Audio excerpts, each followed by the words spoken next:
Bom dia a todos, muito obrigado pelo convite, é um prazer compartilhar o conhecimento com vocês. Conhecimento só serve para duas coisas, para ser compartilhado e para gerar valor.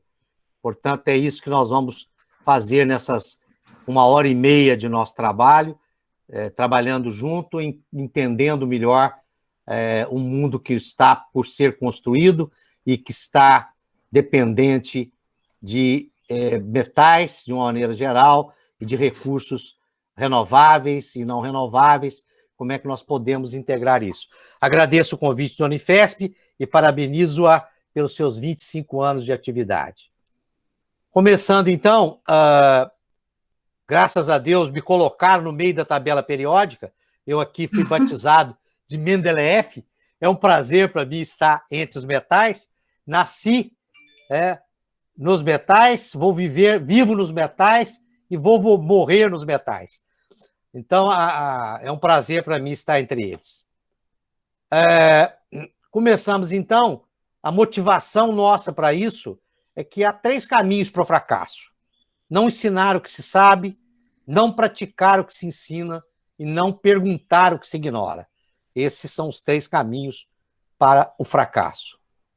Portanto, como eu disse para vocês, o conhecimento só serve para 2 coisas, para ser compartilhado e para gerar valor. Gerar valor no sentido de valor agregado, aumentar receitas, lucros, crescimento, participação no mercado, qualidade de vida das pessoas, melhorar a produtividade, os processos, os serviços, reduzir custo, tempo, esforço, risco, conflito, papelada, criar estratégias, sistemas novos, processos novos, negócios, produtos e serviços.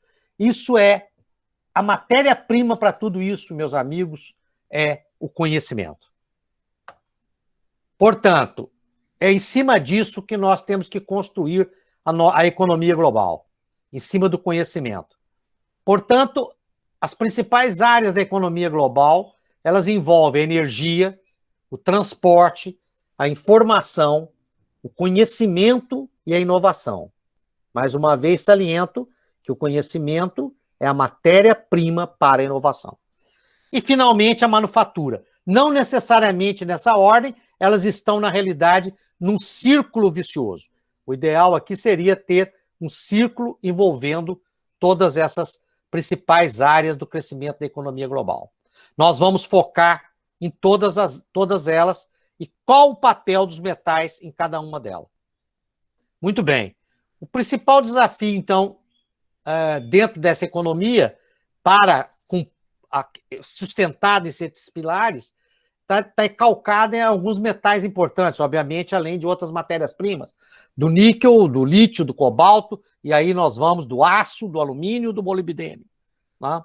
E nós temos um grande desafio hoje dentro da mineração e da metalurgia extrativa desses metais, que é o quê? Os teores estão cada vez menores e as minas cada vez mais profundas. Os custos maiores dos concentrados minerais e da metalurgia estão aumentando. Maior geração de resíduos, maior impactos ambientais, maior disposição desses resíduos, barragens, uso de energias renováveis e a exploração sustentável. Esse é o desafio do engenheiro mineral. Tá? Diante desse quadro, eu colocaria mais um que faltou aí, que é a qualidade do concentrado produzido, cada vez mais exigindo menos impurezas. Esse é o desafio da engenharia. Muito bem, o que a geometalurgia é, então?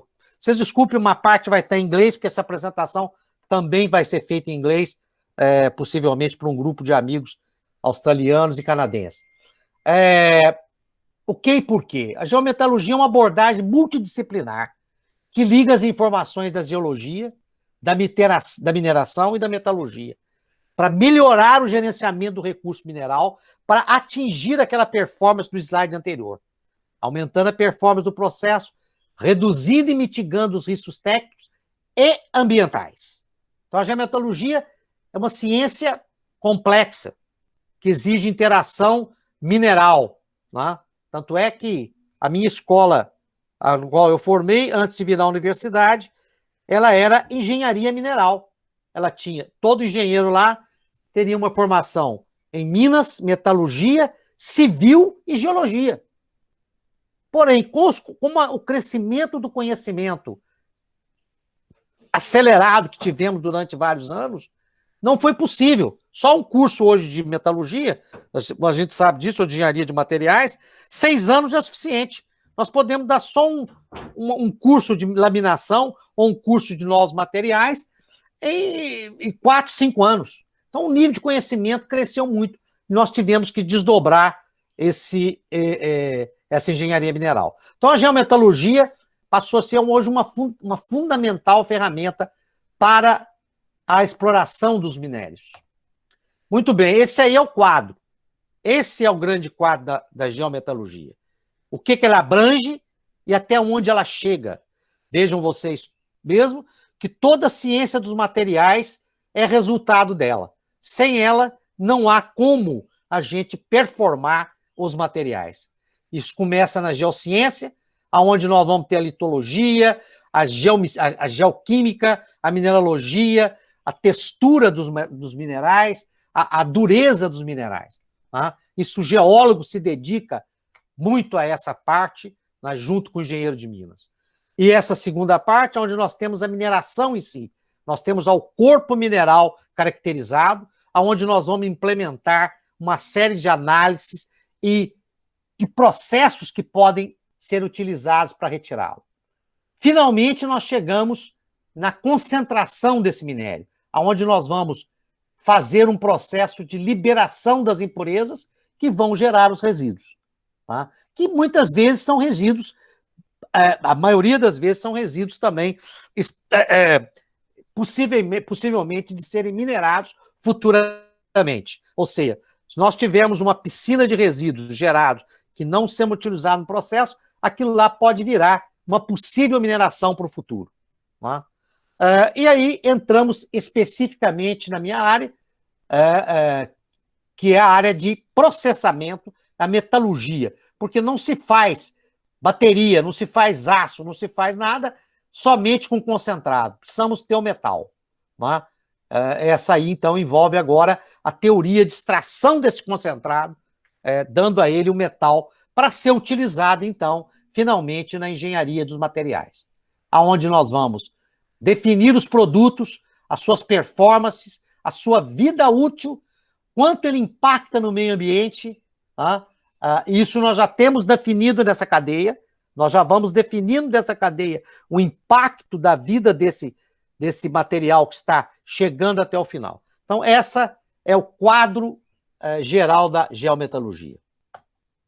E aí, nós entramos em processos específicos, né? Vocês vão ver que nós precisamos configurar agora o tratamento desse minério, da exploração, da remoção da terra, o que nós vamos fazer com ele? Precisamos moer, precisamos flotar, precisamos estiviar, precisamos ter uma série de operações que nós não vamos tratar aqui, que exigiria cursos específicos de tratamento de minério. Mas é só para mostrar uma visão para vocês, que então isso exige trabalhos de como será feito, que equipamentos vamos selecionar para aquele dado minério. Isso está ainda no estudo geometalúrgico. Muito bem, aí nós temos uma visão geral dos objetivos do processo. Vocês podem ver todo um processo montado, já para um minério que já passou para a sua caracterização mineralógica, já passou para a sua caracterização de processamento mineral e já está entrando na fase da obtenção do concentrado. Aqui no final vocês podem ver a piscina ou a barragem de rejeito. Né? Isso é uma grande discussão, né, na área de mineração hoje, você sabe, por causa que aconteceu em Brumadinho, mas não só em Brumadinho, em outras regiões do mundo, o estouro de barragens. Isso é um grande problema para nós. Né? Temos que fazer, hoje nossa atenção está aqui para processar cada vez mais os minérios a seco, ao invés de tê-los com água e gerando barragens a jusante ou a montante, o que cria problemas ambientais também pela grande área demandada. Então a exploração começa, vocês veem que a geometalurgia laça tudo. Né? Ela laça todas as fases, a caracterização, o design do processo, o modelo do negócio. Então a geometalurgia, ela determina, quando sai da prancheta, exatamente aonde nós queremos estar, quais os custos, quais as emissões, quais os impactos ambientais. Ela processa e faz tudo isso dentro desse quadro. Então, a geometalurgia passou a ser hoje dentro do mundo atual, um tópico extremamente importante na exploração mineral. Aí, mais uma vez, nós mostramos o ramo, o que ela estuda, né? O programa de exploração, o estudo conceitual, o programa de geometalurgia, que vai estudar a visibilidade do processo mineral. Ele é viável ou não é viável? Qual a profundidade desse material? Qual será o custo que nós vamos ter? Quais são os polimetálicos existentes? Como se vamos extraí-lo? Qual o impacto que ele terá nessa extração para o meio ambiente e para as operações subsequentes? Quanto será a geração de emprego? Né? Então, a geometalurgia é um estudo globalizado da exploração mineral. Vocês podem ver que aí estamos mostrando o ciclo ideal da otimização da geometalurgia e como ela é sofisticada. Né? E hoje ela passou a ser muito mais rápida com a inteligência artificial. Tá? O uso da inteligência artificial nos permite agilizar todo esse processo da mineração.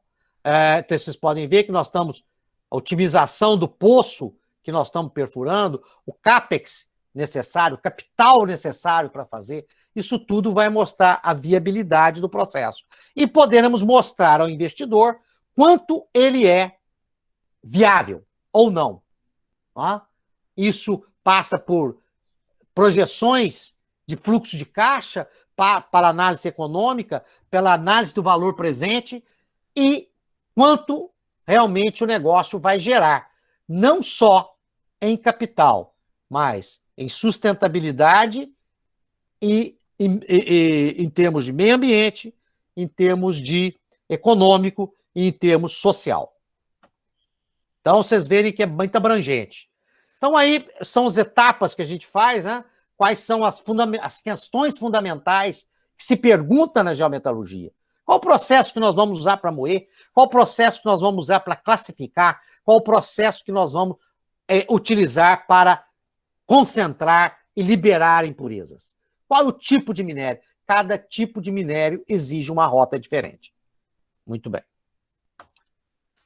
Aí passamos por toda a etapa que a geometalurgia tem que explorar, que é exatamente o estudo de visibilidade do processo, os desenvolvimentos de mina, a geometalurgia da mina, quanto tempo a mina vai durar, né? O comissionamento efetivamente da implantação dos equipamentos, já todos definidos nessa etapa, a geometologia das operações, tá? Os pênaltis que nós vamos ter que pagar pelas impurezas que esse concentrado vai ter e que vai ser removida na posterior processamento. O concentrado, ele não sai puríssimo 100%. Ele terá lá algumas, porque o custo para fazer isso no concentrado pode ser infinito. Então, esse concentrado chega à metalurgia com alguns elementos ainda não removidos, que são removidos na etapa da metalurgia, porém, são descontados. Isso aí a gente fala que é o pênalti, é o refino que eu vou ter que praticar. Então, eu cobro um pênalti do metal. Né? Eu cobro um pênalti do concentrado. Isso é abatido no preço do concentrado. Muito bem. Aí, essas etapas, basicamente, de uma moagem, mostrando para vocês um exemplo.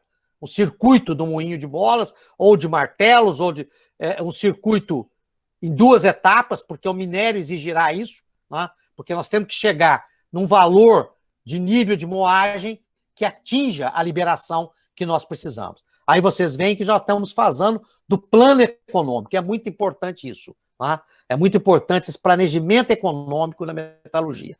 O valor líquido presente, o CAPEX e o OPEX. O CAPEX, o capital expendido para fazer isso. O OPEX, o capital operacional, quanto eu vou gastar na operação. Esses são os 2 grandes sustentadores da análise econômica e que vão te dar, então, o valor líquido presente e o fluxo, o VPL, que é o valor líquido presente, né, que é o NPCI, que vai dizer exatamente quanto vai custar e quanto eu vou vender. Isso aí é que vai dar, então, a a viabilidade do processo, a fizibilidade do processo. Para isso, nós temos que passar por uma série de etapas, que passa para a coleta de amostras. Não dá para saber sem medir. Então, nós temos que medir. Veja que a operação da geologia e da engenharia de minas é muito importante nessa etapa, porque nós vamos ter que coletar amostras, o que nós chamamos de cubagem da jazida. Vamos ter que fazer uma verdadeira peneira na área identificada, para então determinarmos em profundidades diferentes qual é a perspectiva e quais são os polimetálicos contidos, quais são os principais metais contidos nisso. Idealmente, nós fazemos furos que vão de 1,5 metro a 2 metros de profundidade, é o que se pratica na cubagem do minério, usado exatamente em grandes quantidades. Quanto maior a quantidade, vocês vão ver aqui, mais próximo da reserva eu vou conseguir chegar. Isso tem um custo, obviamente, tá? Então, vocês vão ver que nós classificamos a geologia em 3 fases importantes. Normalmente, as amostras, então, são perfuradas a 1,5 metro a 2 metros de profundidade e são removidas a cada 2 a 6 metros de comprimento, amostras de 20 a 26 metros de comprimento em cima, desculpe aqui, a seção, né, em si, a seção abrandida é 6 metros de comprimento, a seção onde você vai fazer o furo. E nós removimos amostras de 20 a 25 quilos. Então, o padrão normalmente é furar a 1.500 a 2.000 em vários furos, cobrindo uma área de 6 metros a 2 metros na superfície mineral. O número de amostras normalmente são de 10 a 15. E aí nós vamos definir o processo. 5 quilos para flotação, 5 quilos para separação gravimétrica, 5 quilos para separação magnética, 5 quilos para caracterização, 5 quilos para lixiviação, 5 quilos para a classificação. Essa vai te dar um retrato exatamente da reserva mineral em uma amostragem. Essa amostragem ela é tão significativa quanto mais furos nós tivermos. Aí vocês vão ver aqui no próximo desenho como é que a gente faz isso na geologia. Muito bem, aí nós temos as análises químicas feitas nessas amostras todas, que são a análise química, o raio-x, a fluorescência de raio-x, para identificarmos qual espécie mineralógica presente, que é fundamental para os processos de extração. Cada minério tem uma reação diferente na lixiviação ou na flotação. Tá? Se for flotação, quanto teremos que reduzir para removermos as impurezas? A flotação trabalha com bolhas e reagentes químicos que vão selecionar especificamente cada espécie de impureza. Tá? O difração de raio-x, você vai ter uma análise global, então, da mineralogia junto com a SEM. Então, vocês veem que são as análises. E aqui há várias análises que foram submetidas. E os equipamentos possíveis de ser usados. Nós estamos falando ainda na caracterização geometalúrgica da reserva. Aí nós vamos ter, então, a possível definição de quais os processos iremos utilizar. Ou quais deles atendem àquela reserva mineral. E quais vão permitir um ranking econômico para exploração. Muito bem. Aqui nós temos só mostrando para vocês diferentes amostras e diferentes aspectos, diferentes comportamentos em relação à lixiviação. Lixiviação é a lixiviação ácida. Né? Nós vamos usar ácido sulfúrico, ácido clorídrico, isso é geometalurgia e a mineralogia do metal, do mineral, a mineralogia da reserva vai definir qual é a lixiviação que nós devemos utilizar. Muito bem, essa é uma curva importante para definir a moagem. Existem 3 métodos para definir a moagem, esse é um dos mais sofisticados dele, que é um método feito por computador, e nós temos 3 maneiras de reduzir o tamanho do minério, como vocês podem ver aqui. Isso aqui vai nos permitir, então, a maior liberação de impurezas. quanto mais eu moo, quanto mais eu processo, mais liberação de impurezas eu terei. Mas isso leva a maior formação de finos. Isso leva a maior quantidade de energia. Então, nós temos que definir onde nós queremos, onde a posição viável da curva que nos permita ter o menor consumo de energia. Essa é uma equação em logaritmo neperiano, vai ser logada. E essa T10 exatamente é quanto passa na peneira, 1/10 menor do que a peneira inicial do minério. Eu tenho lá as amostras que eu tirei, vamos dizer, X amostras. Esse cálculo aqui é feito utilizando uma peneira com 10% a menor do que a peneira inicial que o minério foi peneirado. E com essa equação eu consigo determinar qual a energia em função dos dois tamanhos. O A e o B aqui são propriedades intrínsecas minerais da reserva que são determinadas na geologia, né? Cada mineral ou cada reserva mineral tem especificamente esses A e B determinado naquelas análises. E com isso eu posso, então, através dessa equação, determinar o tamanho na peneira T10 e quantidade de energia que eu vou utilizar para o tamanho de partícula que eu quero. Tá? Essa energia é fundamental, porque no processamento de moagem, quanto menor, né, ou qual é o tamanho ideal para as etapas posteriores, exige mais energia. Isso é um custo que nós definimos como work índice, energia gasta por tonelada de minério. E aqui nós podemos, então, ter um modelo já econômico montado, né? Qual vai ser o lucro líquido, a receita líquida. Né? Então, a gente tem a conteúdo de metal no minério, o recovery possível de tirar daquele minério, o mercado projetado e o preço que ele paga por esse concentrado, reduzindo, tirado, né, multiplicado os valores, tiramos o custo de extração e os pênaltis. Quais são os pênaltis?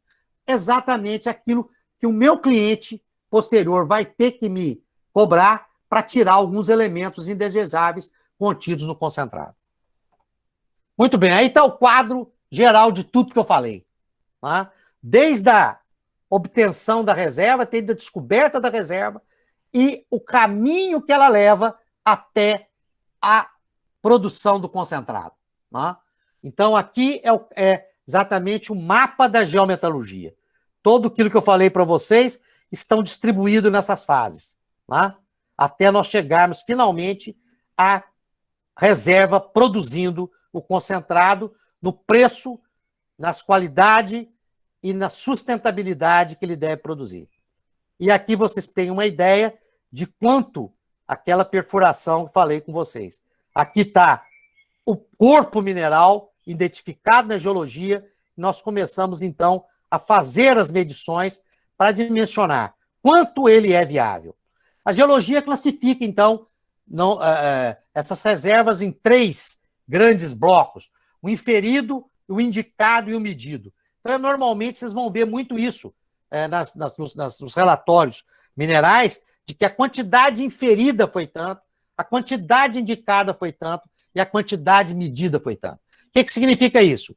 É o volume de amostras. Normalmente, no primeiro inferido, nós temos uma baixa quantidade de amostras, portanto, ainda estamos identificando esse potencial, porém, ele é ainda muito pouco visível. No indicado, nós já aumentamos o número das perfurações, a geologia já tem um quadro muito melhor da reserva, já consegue dividir volume, já conseguimos dividir os metais presentes, já conseguimos identificar parte dos processos exigidos. E no mensurado, nós já temos aí, basicamente, a reserva todinha identificada, todinha economicamente avaliada e todos os processos definidos. Então, a reserva medida de nióbio da CBMM, você já sabe que a reserva já foi totalmente explorada e que aquele número é totalmente seguro. Então, essa etapa toda essas 3 etapas são etapas que... Por que já não parte por medido? Porque o dispêndio econômico é grande. Então, a gente vai andando em ondas, né? Até chegar... Opa, vale a pena.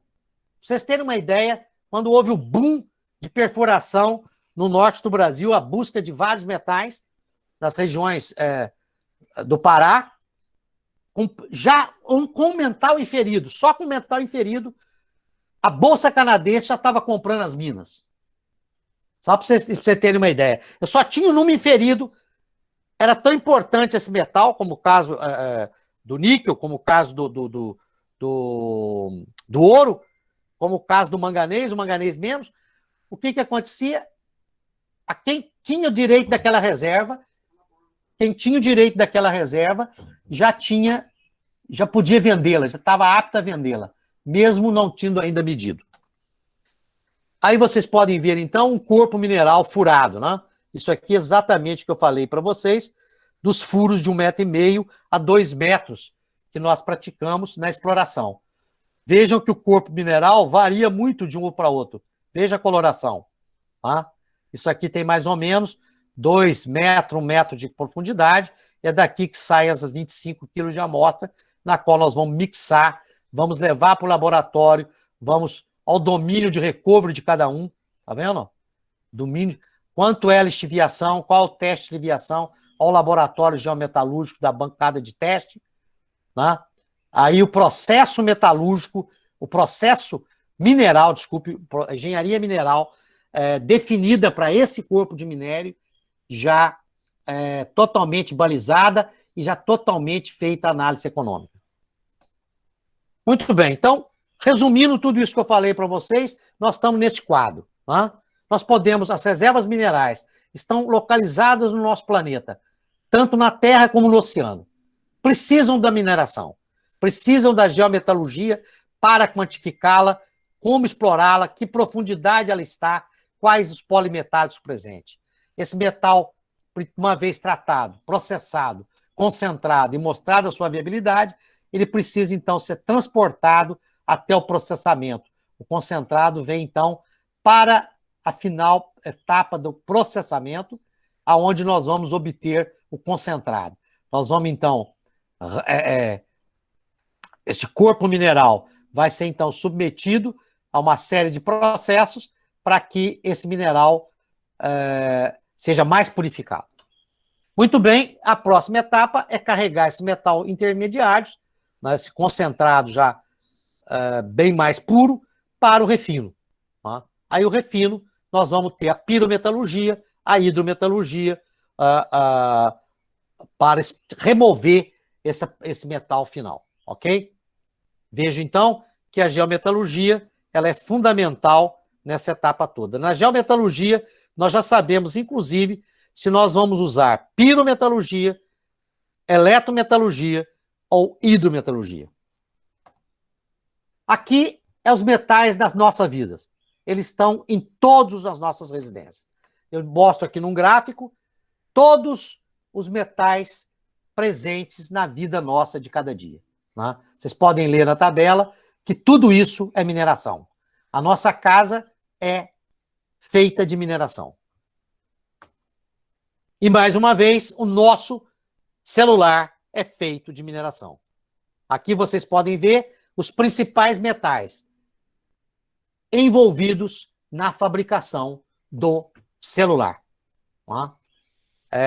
Vejam que os principais recursos minerais até esse aparelho chegar na nossa mão. E aí, a distribuição deles no novo economia que se escreve. Uma economia mais verde, mais limpa e com menos emissão. Isso tem que passar por esse diagrama. Nós vamos ter que ser mais solar, mais vento, mais carros elétricos, mais estoque de energia e menos nuclear. Vocês podem ver que é essa evolução. E embaixo, quais são os minerais necessários para que a gente faça isso? Quais os recursos? Por isso que eu digo a vocês, nós vamos sair do petróleo, mas vamos para outro recurso não renovável, que são os minerais. Nós saímos de uma dependência e vamos para outra. A nossa dimensionada geometalurgia hoje está preocupada com o seguinte: qual é o impacto disso nas reservas? Quais irão faltar? Quais nós teremos condições de cumprir essa missão, né, para tornar essa economia mais verde, que é a transição na qual nós estamos vivendo? E esses metais, como é que eles se comportarão? Onde é que eles estão localizados? Qual é a geopolítica deles para exploração? Né? Estão concentrados em alguns países? Né? Qual é a dificuldade que temos em processá-los? E aí, vocês podem ver uma turbina, né, e quais são os metais que são utilizados. Todo mundo vê a energia eólica, mas não tem ideia dos metais que cada ponto dessa turbina e cada ponto dessa coluna exige. Está aqui todos eles. Ó. Aqui tem mais um dado, só para vocês verem, que a energia solar precisa, a energia eólica, uma pá dessa, uma unidade dessa dura 25 anos, em 25 anos ela tem que neutralizar isso aqui, ó. 200 toneladas de carvão que é requerido para construir a turbina de vento. De onde isso? Olha, ferro usa carvão. A pirometalurgia precisa de energia para poder extrair os metais. Portanto, esses metais, quando vêm para aplicação na energia eólica, na construção dele, eles vêm embebidos de CO2, uns mais, outros menos. Então, qual que é o desafio do metalurgista hoje, ou do engenheiro de materiais? Reduzir as emissões na fabricação desses metais, para que essa turbina eólica seja a mais limpa possível e consiga, nos seus 25 anos de vida, ou 30 anos, neutralizar o que ela gastou. E outro grande componente da economia é o transporte. Aqui nós colocamos o carro, mas pode ser o ônibus, pode ser o navio, pode ser o avião. Tá? O transporte é uma grande parte da economia mundial e uma das grandes responsáveis pelas emissões. Por isso, o advento do carro elétrico. Tá? Ou do carro a bateria, a célula combustível. Então, esse é o mundo que nós estamos vivendo. E aqui está agora quais são os metais críticos que nós temos num carro elétrico ou num carro a célula combustível. Tá? É isso, e como é que vocês vejam que é uma tabela periódica. Tá? Veja aqui. Tem terra rara no carro, na bateria. Não é na bateria, é no motor. Tá? Não há terras raras na bateria do carro. O que há na bateria do carro são os magnetos. O motor elétrico trabalha com magnetos. Tá? As correntes, as ligações são feitas com cobre. Outras partes do carro é feito de aço, de alumínio. Tá? As baterias em si, elas têm grafite e tem o catodo, que é lítio, manganês, cobalto, níquel, ferro, alumínio, depende do tipo da bateria, nós vamos ver aqui. Os eletrônicos, para ligar o carro para isso funcionar, são cabos de cobre. Tá? A carcaça de aço. E aí nós temos, então, uma ideia. Vocês viram no celular, agora vocês estão vindo num macro. Isso também vale para ônibus, vale para avião, vale para... Hoje nós temos um grande problema com esse transporte pesado, que nós vamos analisar para vocês. As baterias estão sendo difíceis de serem utilizadas, porque exigem enorme quantidade de energia contida, enorme quantidade de bateria, o que torna inviável. Os transportes pesados, nós estamos tendo problema, principalmente aviação e navio. Aqui é mais ou menos, Luiz Sérgio, beleza, nós precisamos desses materiais. Todos eles. E aí está a demanda de energia que cada um deles precisa para ser explorado na metalurgia. Eu não estou contando aqui a parte de processamento de metal. Aqui nós estamos falando só, a parte mineral não está aqui. Tá? Aqui está só a metalurgia para retirar esse metal. Tá? Vocês podem ver, o níquel, por exemplo, precisa de 23 mil kW por tonelada. O magnésio, 18 mil. O alumínio, 17 mil, isso pouco menor hoje. E, por outro lado, nós temos as reservas secundárias. só para ter ideia para vocês. Desde que o alumínio começou a ser produzido, em 1886, nós já produzimos algo em torno de 850 milhões de toneladas. Desde que ele começou a ser produzido, quando foi inventado em 1888. Dessas 850 toneladas estimadas, milhões de toneladas, 2/3 ainda estão em uso, por causa da vida útil, end of life, de cada produto. Uma latinha, por exemplo, ela chega à sua mão num período de 45 a 60 dias. Tem um curto end of life. Porém, uma panela de alumínio demora 7 anos. Um alumínio no carro, 15 anos. Um perfil numa construção, 100 anos. Então, a disponibilidade de material secundário depende muito da aplicação e da vida útil, tá? Para nós projetarmos. Então, como vocês podem ver para o alumínio, o cobre, desde do ano 5.000 a.C., nós já produzimos 850 milhões de toneladas. 880, parecido com alumínio. Nós já viemos explorando isso. Esse aqui, então, e vocês vejam, então, o impacto da reciclagem, que eu quero mostrar aqui, é o impacto da gente usar a reciclagem no consumo energético de cada metal. Então, a reciclagem é um componente importante, mas ela depende muito da disponibilidade da sucata e da vida útil de cada componente que vocês estão fazendo. O alumínio cometeu alguns erros importantes na sua fabricação. Ele veio projetando ligas, e hoje nós temos um mix de liga que você juntar tudo, você não consegue fabricar uma. Deu um tiro no próprio pé. Esqueceu da reciclagem. A geometalurgia não foi feita. Tá? Então, isso é um problema grave para nós hoje, e hoje nós temos que desenvolver técnicas para separar as diversas ligas de alumínio da sucata. Porque se nós misturarmos tudo, tá, nós não conseguimos fazer a liga. Contamina com isso, contamina daquilo, eu preciso de alumínio primário para descontaminar. Isso também é verdade para os outros metais. Tá? Então, mas um foco importante aqui nesse slide é mostrar para vocês que o caminho da transição energética e da produção de metais para atendê-la passa necessariamente e grandemente pela metalurgia secundária e pela reciclagem dos materiais. Aqui vocês podem ver a produção de energia mais enfatizada, a produção primária do minério e a produção secundária. Quanto gasta de energia cada um. Tá? Vejam, por exemplo, o vidro. Tá?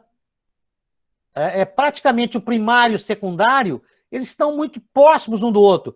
Por isso o vidro não tem interesse em reciclagem.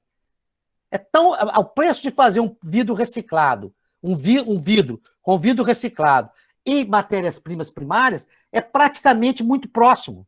Por isso ele não tem interesse quase. O vidro, então, tem um grande problema na reciclagem por causa disso. Tá? Para fazer o vidro de material primário ou fazer de material secundário é quase que a mesma coisa. Vocês podem ver a borracha e outros, o zinco. Né? Esse gráfico é muito importante, porque ele mostra, já na geometalurgia, qual a preocupação que nós devemos ter com relação ao uso final, qual o tempo de vida útil. Por isso que a gente diz, lá na geometalurgia, nós já estamos projetando o LCA, Life Cycle Analysis daquele produto, que vai chegar lá no engenheiro de materiais. Aí é mais ou menos um quadro pizza, para vocês verem o alumínio reciclado, onde está distribuída. Eu tenho só do alumínio, infelizmente, não tenho de outros metais. Aqui vocês podem ver, por enquanto, eu vou estar construindo, mas vocês podem ver em relação à eletrólise e em relação, aqui o alumínio primário, a distribuição em cada etapa do processo. Cada etapa do processo. Aqui não está a mineração, mas está até a alumina. Aqui está a reciclagem, né? Onde se gasta em cada etapa do processo em termos de energia. Esse é basicamente um resumo daquilo, né? O processo primário, quanto gasta de energia. Veja bem, em termos de emissões, nós temos 204 quilos por tonelada de alumínio, e aqui no processo secundário nós temos 12. A geração de resíduos, nós temos 2.100, 3.250, depende do processo. No secundário, nós temos 400. Mais uma vez, enfatizando a sustentabilidade da metalurgia secundária ou do reprocessamento ou da economia circular dos metais para suprimento da rede de metais que nós vamos precisar. Aqui é distribuído as emissões por cada componente ou cada gás do efeito estufa para o alumínio primário, para o alumínio secundário e a percentagem de remoção, a percentagem de redução. Então, vocês podem ver que a grande corrida é para capturarmos a sucata, ou a economia circular está se aprofundando cada vez mais, porque as reservas primárias estão ficando cada vez mais caras. E veja aí uma mensagem do Departamento Americano de Energia, que saiu dia 29 de junho. O Departamento de Energia americana quer uma informação, quais são a criticidade de materiais para a fabricação de bateria. Ela é um pouco atrasado, né? Em 2020, nós queremos saber qual é a criticidade dos materiais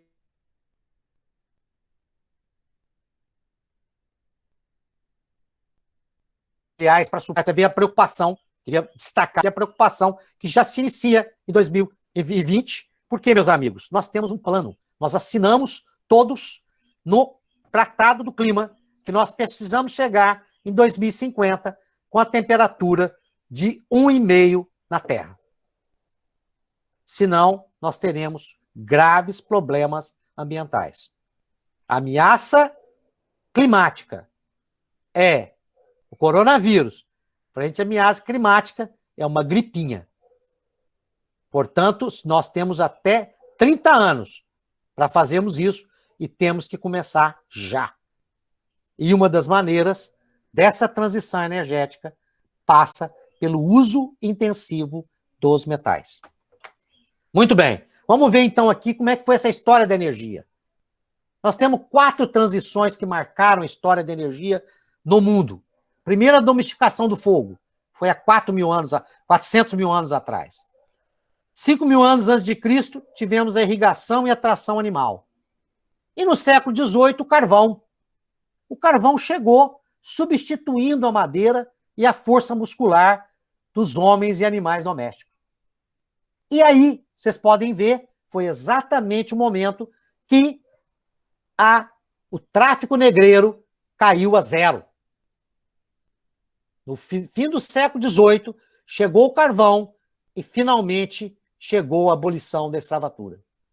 Vocês podem analisar nos gráficos do período a quantidade de negros que foram trazidos à América para tocar a economia, porque nós tínhamos só tração, a força muscular era a que defendia de tudo, o carvão veio e substituiu isso, e o carvão foi o grande responsável por acabar com a escravidão.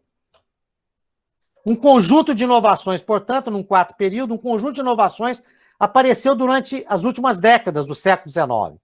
Elas permitiram a domesticação da eletricidade e o desenvolvimento do motor a combustão interna, movida a gasolina ou a diesel. E as transições? Essas transições de energia, elas são resultado da adição de novas e não de sucessão. Não de sucessão. Isso é importante. Elas adicionam novas, porém não sucedem novas. Novas fontes primárias de energia sendo adicionadas às fontes pré-existentes. Nós adicionamos novas fontes às já existentes. Esse empilhamento acelerou desde a Revolução Industrial. E hoje se paga o preço por isso. Aí. Vocês podem ver que em 1973 estava aqui a nossa distribuição de energia primária. A participação do petróleo era 49,6%. Em 2019, ele caiu a 33%, mas em termos de índice, ele dobrou. Em participação na matriz, ele caiu. Porém, vocês podem ver aqui que em questão de índice de consumo, ele aumentou.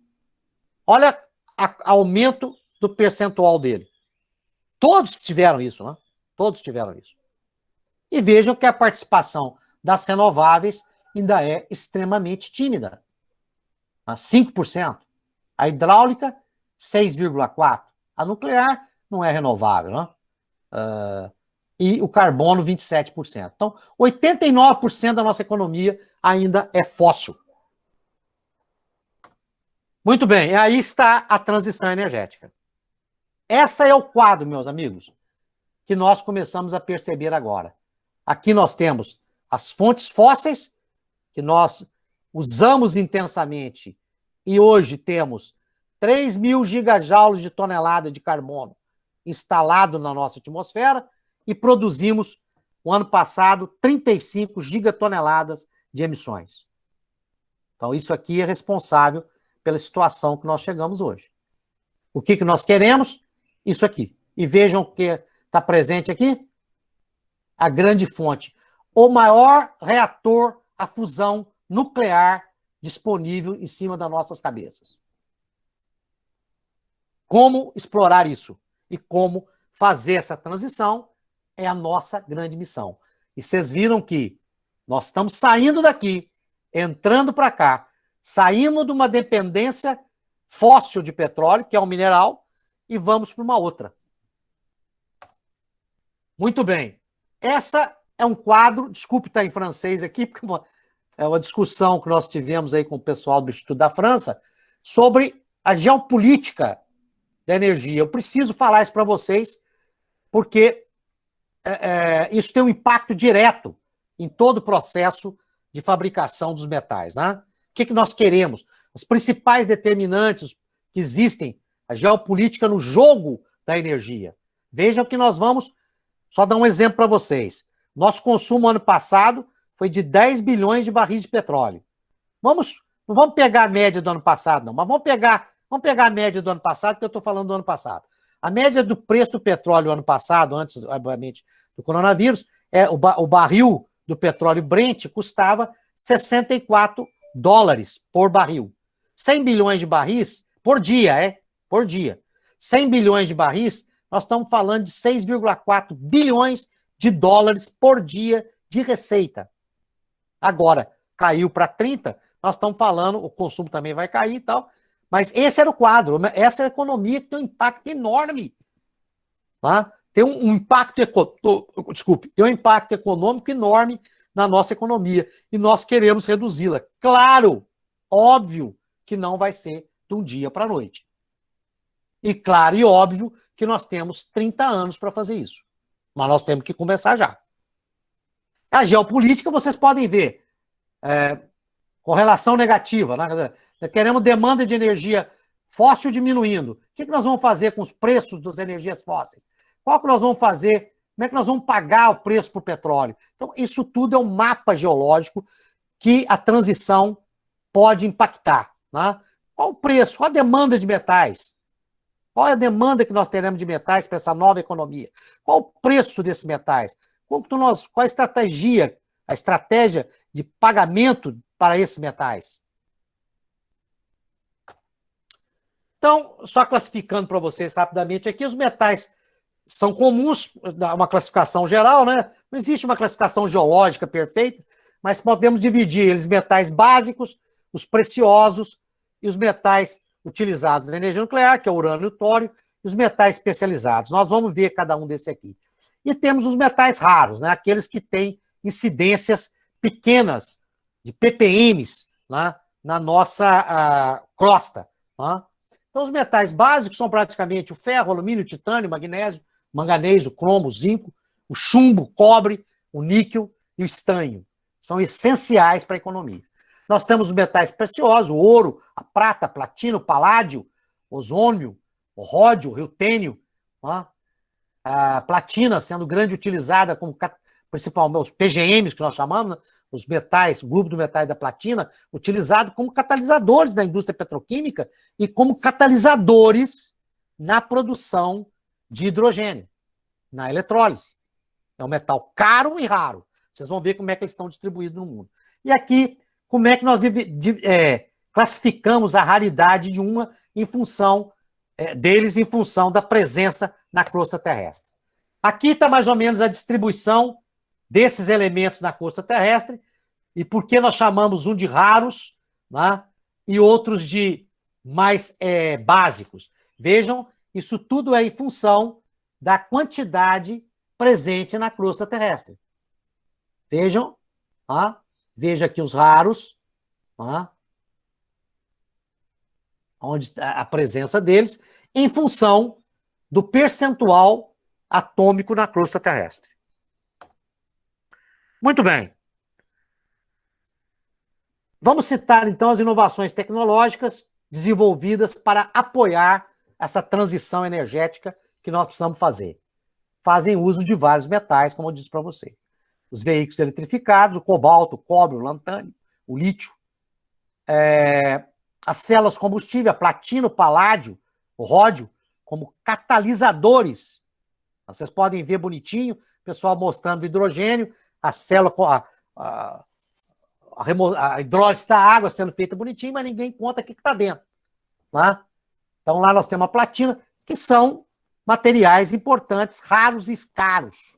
Por isso, o hidrogênio hoje, por eletrólise, não compete. Tá? Diria para vocês que hoje o quilo de hidrogênio para produzir através da solar está na faixa de $12 o quilo. Para ser produzido por vento, $8 o quilo. Custo de produção. Tá? Ele está sendo comercializado hoje da Califórnia por 17. Sabe quanto custa o hidrogênio feito do gás natural? 1,5.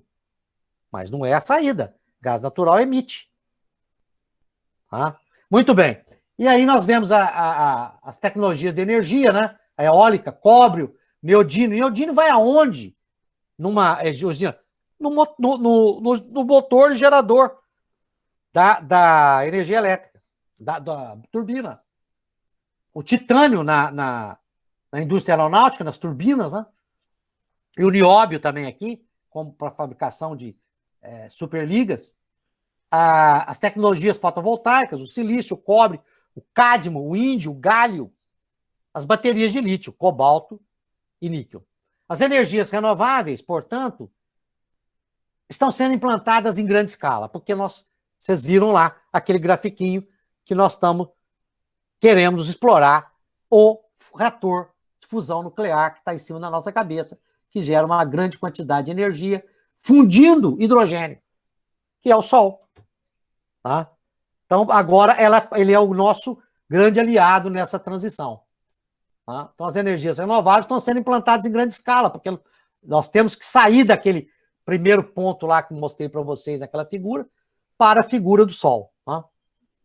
A IRENA, Instituto Internacional de Energia Renovável, ela diz o seguinte, que o custo da eletricidade proveniente de energias renováveis pode continuar a cair muito em 2035.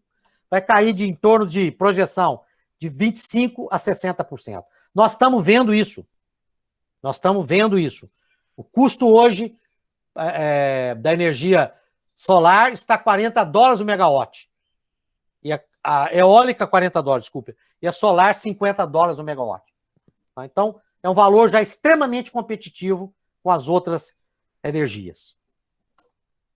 E as terras raras? Quem são as terras raras? Estão faladas. Elas não são raras e não são terras. O nome foi dado somente pelo motivo de ser muito difícil de ser extraída. São 17 elementos de grande aplicação, de grandes propriedades eletromagnéticas e que têm aplicação direto na energia renovável, principalmente nos motores e geradores. Ímãs. Aí estão eles, tá? Na tabela periódica. Ué. Vamos ver aqui. Desculpa, eu repeti um slide aqui, não? Velho.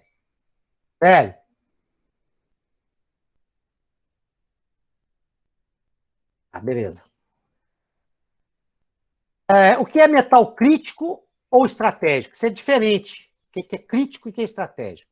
A criticidade é uma abordagem baseada na avaliação dos riscos associados à produção, uso ou gerenciamento de fim de vida de uma matéria-prima. Tá? Essa é a definição.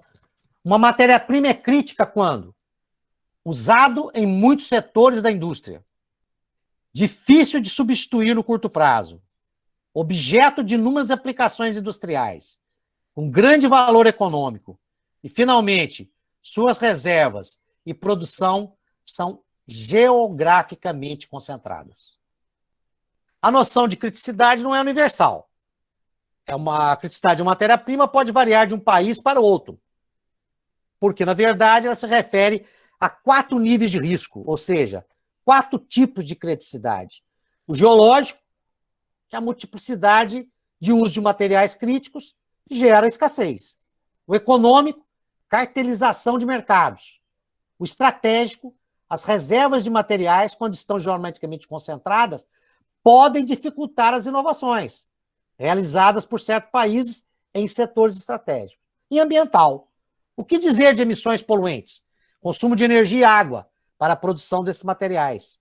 Hoje, essas questões ainda são pouco abordadas, embora constituam uma parte importante da transição energética. É o Life Cycle Análise. Todo produto hoje será igual futuramente, no próximo mundo que vai tocar, será igual aos nossos equipamentos eletrodomésticos. Tem que sair com LCA colocado nele, como sai lá a eficiência energética dos nossos eletrodomésticos.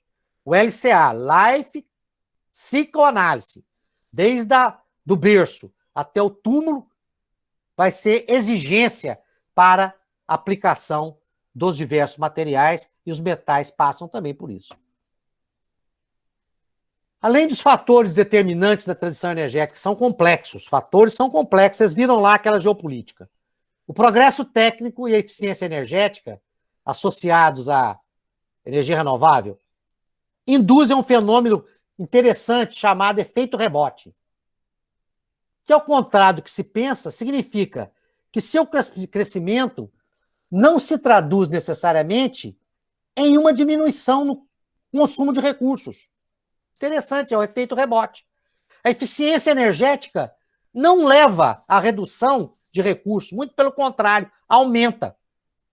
Então, essa teoria, você sabia, a teoria do efeito rebote, ou paradoxo da eficiência energética, aparece na caneta do economista britânico William Stanley Jefferson, em seu livro sobre a questão do carvão, em 1865. Depois de observar que o progresso técnico relacionado ao motor a vapor não reduziu o consumo de carvão. Ele afirma que tecnologias mais eficientes, embora permitam operar a economia de energia por unidade de produção, aumentam paradoxalmente o consumo total de energia consumida. De fato, o efeito da eficiência energética é compensado pela ampla difusão da tecnologia, o que faz aumentar o seu consumo. O efeito rebote é estudado em profundidade no setor automotivo e habitacional. Muito bem. No entanto, as tecnologias de baixo carbono, armazenamento, conectividade, eficiência energética, catálise, produção e transporte de eletricidade, energia nuclear, não são menos exigentes em materiais. Pelo contrário. Por exemplo, são necessários 20 quilos de cobre para fabricar um veículo térmico, 40 quilos para um veículo híbrido e cerca de 80 quilos para um veículo elétrico. De fato, a transição energética promete continuar exercendo a pressão forte sobre os recursos naturais. Com base nessa observação, esse meu amigo Emanuel Rasch e sua equipe estabeleceram um modelo para avaliar a demanda de materiais até 2050. Essa é uma instituição francesa que fez um modelo para isso e do qual eu uso como referência. Vamos pegar o cobre. O cobre, nós acreditamos que embora a literatura econômica se preocupe mais com lítio e terras raras do que com ele é o mais crítico na transição energética. Mais de 90% dos recursos de cobre, pelo modelo que fizemos, conhecidos, ele poderá ser consumido em 2050. Então, todo esse recurso de cobre, vocês viram lá a participação dele, todas as conexões dentro de um carro é feito com cobre. O alumínio pode substituir, mas não tão bem como o cobre. Essa previsão está ligada ao consumo de cobre na rede elétrica, nos transportes, né? Menos de 1/3 do consumo total. E nos setores de bem de indústria. Então, não, o cobre tem uma ampla aplicação, não só na transição energética, mas na indústria, na construção, os tubos de cobre. Então, tem grande aplicação. Aí vocês podem ver rapidamente um spotlight da fabricação de cobre. O preço dele, em 2019, chegou a $8.000 a tonelada e as reservas vão crescer. A demanda de cobre crescente até 2030, estimada de 30 milhões de toneladas. As principais aplicações estão aqui, vocês podem ver. Olha, a grande 33% da construção, utilidades, transporte, consumo industrial, ar-condicionado, nem aparece a bateria. A bateria está aqui no transporte, desculpe. E aí nós temos como se produz o cobre. Recursos naturais, a mina a céu aberto, a concentração, o concentrado. A mina tem teor baixo. Veja que eu saio de 1% de cobre e na mina, na produção do concentrado, eu vou obter 28% de cobre no concentrado. O restante é impureza. Né?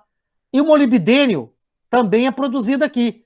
O molibdênio ocorre junto com o minério de cobre. Eu produzo também o concentrado, de molibdênio. Vou então para a pirometalurgia. O cobre é processado por pirometalurgia. É uma redução do óxido de cobre. Aí eu tenho metais intermediários, o cobre em blister, tem 90. Vejam bem, eu saio de 28 e vou para 99.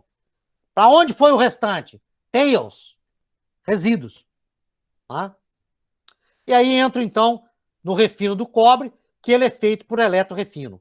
Eu posso produzir o catodo, ou posso refinar o catodo. Desculpe, o cobre é o anodo, né? Fundido, eu faço eletrorefino e obtenho o catodo de cobre com 99% de cobre. Desculpe, esse gráfico ele é muito grande, eu não consegui compactar. Então a visão para vocês ficou meio ruim. Mas ela mostra todos os metais, né, as suas principais fontes, né, onde estão, para que são usados, né, e quais são as perspectivas de cada um. Se vocês interessarem, depois eu mando para a Gisele, a gente monta um quadro, Gisele, desse material, para que não ficou muito visível, porque a tabela é grande. Eu só queria mostrar para vocês que é exatamente isso que nós analisamos nessa transição. Vejam que nós saímos para o petróleo, vamos sair do petróleo lentamente e vamos cair em cima disso aqui. Ó. O cobalto é muito utilizado nas baterias, o alto nível, ele tem um alto nível de criticidade, por quê? 65% das reservas de cobalto no mundo estão na República Democrática do Congo, na África. Um país politicamente estável, que explora manualmente esse cobalto, usando crianças e velhos. Então, é um material de extrema criticidade e que nós estamos tentando reduzir o uso, né, drasticamente nas baterias. Né?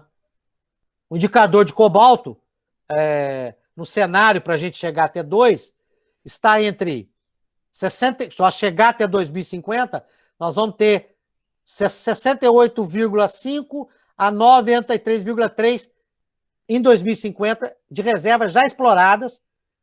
Isso aqui vai depender da penetração das baterias de baixo teor de cobalto, que vocês vão ver que estão sendo desenvolvidas. Então, isso significa que em 2050, a nossa previsão pelo modelo é que nós cheguemos a 2050 com 68 a 94, 69 a 94% das reservas já esgotadas.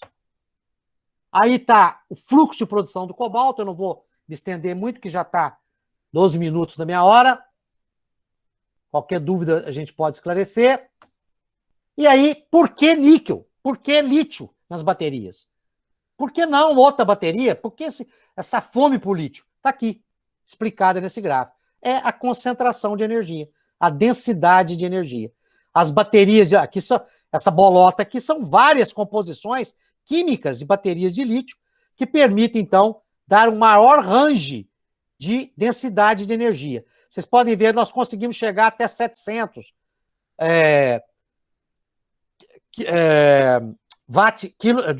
watt-hora por litro numa bateria de lítio, quando as outras são pobres.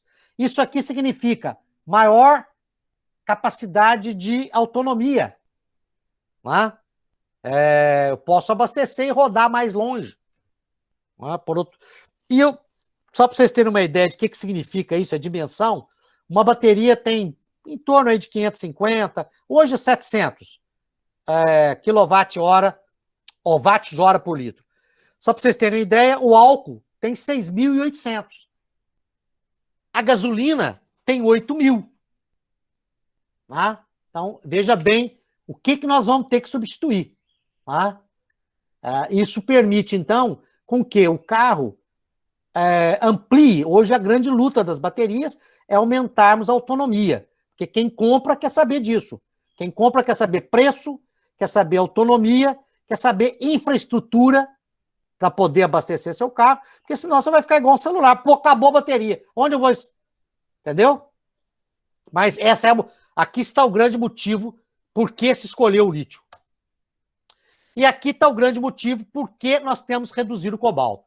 Veja bem, isso aqui são os principais metais e diferentes modelos de bateria, tá? Que vai, inclusive, no seu celular.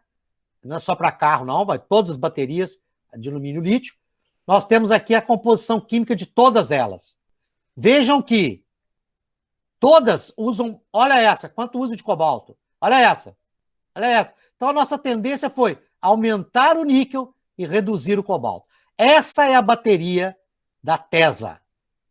E é porque o Elon Musk, semana passada, falou, gente, produzam mais níquel. Preciso de mais níquel. Exatamente por causa disso. Para fugir da criticidade do cobalto. E o níquel é muito mais barato que o cobalto. Nós estamos falando de cobalto a $32.000 a tonelada. O níquel, 9. Muito bem. Aí, só para vocês terem uma ideia das várias composições e os metais presentes nas várias baterias, nas baterias, nas vários tipos de bateria. Então, bateria tem vários tipos de composição. E aqui, para uma bateria de 75 kWh, que é basicamente as que se usam em carro, até 150, você pode ver a presença de cada um. Vejam como aumenta muito a presença aqui, quilos, né? Nós estamos falando de quilogramas por 75. Quantos quilogramas uma bateria dessa usa? Imagina que nós vamos fazer milhares de baterias. Olha quanto de níquel precisaremos. O níquel, então, por sua vez, possui uma criticidade geológica média. Cerca de 43% dos recursos ainda estarão disponíveis em 2050. Entenderam aqui qual é a chamada do Elon Musk, da Tesla, a maior companhia hoje automotiva do mundo em carros elétricos? É isso. Né? 43% dos recursos vão estar disponíveis ainda em 2050. Aí está a metalurgia, a geometalurgia, né? Do níquel, com suas várias etapas, pirometalúrgica, hidrometalúrgica, e quais os minérios? Os sulfetados e os lateríticos. Os sulfetados têm um custo muito menor, porém, as reservas mundiais são escassas. A maior reserva mundial de alumínio sulfetado está no Canadá, a Vale é proprietária e chama Sudbury, a região. Nós temos também no Brasil, na Bahia, Mirabela, é a segunda maior reserva de cobre sulfetado do mundo, depois de Sudbury. E agora descobrimos recentemente uma reserva enorme no Pará, um teor um pouco menor, mas uma reserva gigantesca de minério sulfetado no Pará. Eu não tenho o nome ainda dela. A semana passada recebi essa notícia, mas deve ser maior que a canadense.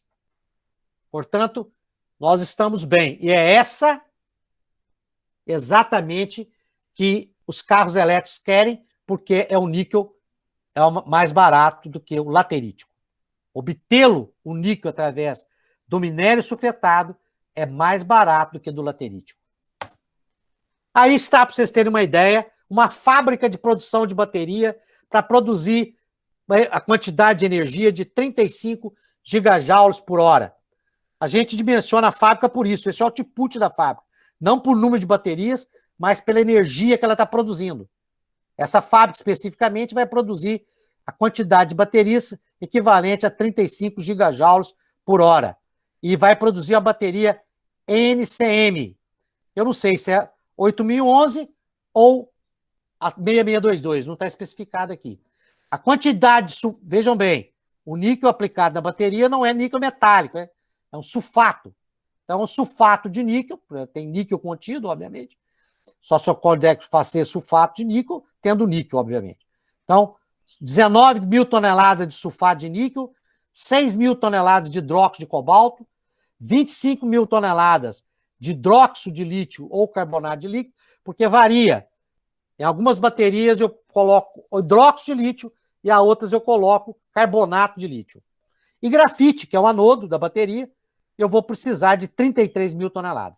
Esse é o perfil para vocês verem a dimensão do impacto dos metais na transição energética. O lítio ele tem uma baixa criticidade geológica, uma vez que quase 75% dos recursos ainda estarão disponíveis em 2050. Porém, a criticidade econômica dele é alta, porque as reservas de níquel estão concentradas na Argentina, na Austrália, na Bolívia e no Chile. O maior produtor hoje de lítio é a Austrália, vocês vão ver aqui, tá? Mas as reservas estão concentradas basicamente nesses países. 5%, a criticidade econômica está aí. 5% de players, jogadores, controlam 90% do mercado de lítio. Mas ele tem uma criticidade geológica pequena em relação a 2000. Veja que o lítio e o níquel são os grandes componentes da bateria e todos os dois estão chegando bem a 2050. Aí está a visão do lítio no mundo. Tá? Vocês podem ver que a maior reserva está na América Latina. Nós estamos falando de Argentina, Chile e Bolívia. Chile no deserto do Atacama. Bolívia no salar de Uyuni, maior reserva de lítio do mundo, na Bolívia. E na Argentina, uma reserva razoável também. Então, 50% do níquel, do lítio, será explorado, das reservas estão na América Latina. E são explorados, vocês vão ver como é que eles são explorados, vale a pena a gente... 40% estão na Austrália. O restante é pífio. Tá? O restante não tem lítio. Ou seja, muito pouco. Vejam a China. Tá? Só que existe um problema. A China simplesmente é responsável, vocês vão ver aqui, por 90% da produção de baterias no mundo. Todo esse lítio vai para lá. Aqui não se manufatura bateria. Só se produz raw materials. Material explorado. Aqui está exatamente como é que se produz o lítio no mundo e essas rotas. Aqui na Austrália, na China e em Portugal é uma reserva de lítio pequena, por isso considerei aqui, e a gente produz isso através de minério, e o minério chama spodumênio. Tá? É um processo diferente, tem um OPEX alto, e emite muito. 13 a 15 toneladas de CO2 por tonelada de hidróxido de lítio. Finalmente, nós temos os salares na América do Sul, na Argentina, no Atacama, na Bolívia, em Uyuni, e no Chile, no deserto também. Vejam bem que, para produzir, isso aqui é uma salmoura. No deserto ocorre na forma de salmoura. Vou passar para esse outro aqui, só para vocês terem uma ideia. E agora, apareceu recentemente uma nova possibilidade, que é a Vulca Energia na Alemanha. na qual o lítio será produzido por geotérmico. Nós vamos sacar a salmoura do solo, aproveitando a energia de 165 graus dessa salmoura para gerar toda a energia do processo e a emissão vai a zero. Desde que nós saímos do spodumênio a 15, caímos aqui para a salmoura a 5 e vamos para Vulcan a praticamente zero. Só que essas reservas são limitadas. Nem todo mundo no mundo tem geotermia. Só a Alemanha. Tá? Algumas regiões possivelmente se descubram futuramente, mas hoje só a Alemanha. E a gente pode ver aqui, então, que o lítio é extraído na América do Sul de salmouras. 1 tonelada de lítio gasta 7 mil litros de água. Numa região desértica, onde não tem água. Vocês podem ver aqui a briga. Ó. A água vale mais que o lítio. Essa é a movimentação da população que mora naquela região e que está vendo a sua água sendo esgotada. 1 tonelada de lítio consome 7 mil litros de lítio de uma região árida. Aí tá os diversos processos que vocês têm para concentração mineral do spodumênio, os processos metalúrgicos e mineral utilizado. E aqui é da salmoura, como é que se extrai o lítio da salmoura na América do Sul. Então, só para resumir, América do Sul, salmoura, Austrália e Portugal e China e Brasil também. Nós temos uma planta de spodumênio em São João del Rei, operado pela AMGM. Ela partiu recentemente. Chama Sigma. É o lítio... desculpe, né? Estou confundindo. Exatamente, é o Sigma. E nós temos Sigma, que é do grupo Sigma, né?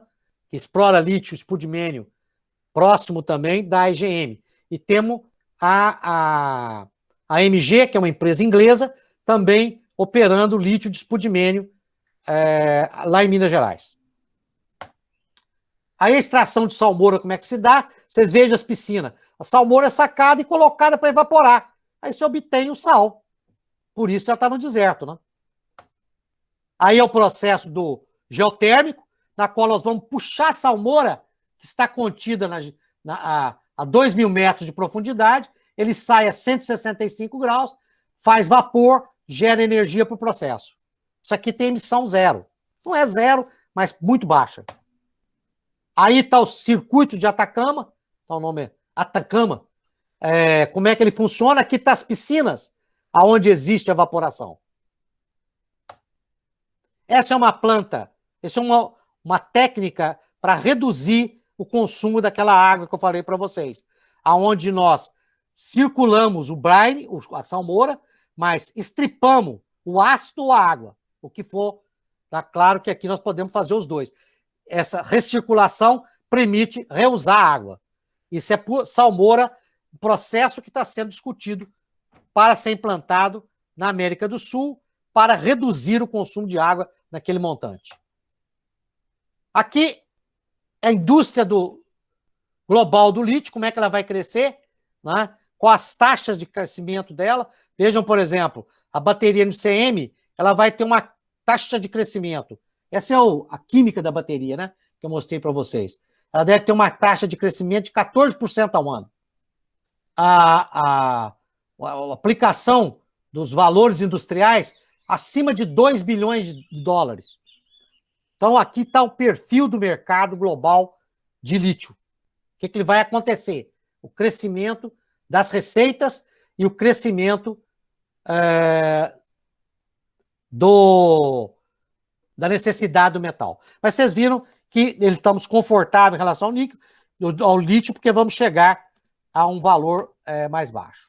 Vamos chegar a um valor adequado de 43% em 2050.